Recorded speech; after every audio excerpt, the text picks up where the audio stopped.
योगेन चित्तस्य पदेन वाचा मलं शरीरस्य च वैद्यकेन योपाकरोत्तमप्रवरं मुनीनां पतञ्जलिं प्राञ्जलिरानतोऽस्मि।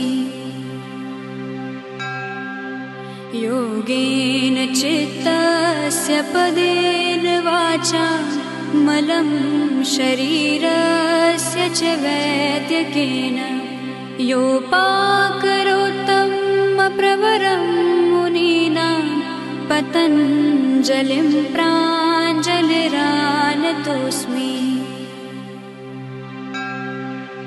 योगेन चित्तस्य पदेन वाचा मलं शरीरस्य च वैद्यकेन योगेन चित्तस्य पदेन वाचा मलं शरीर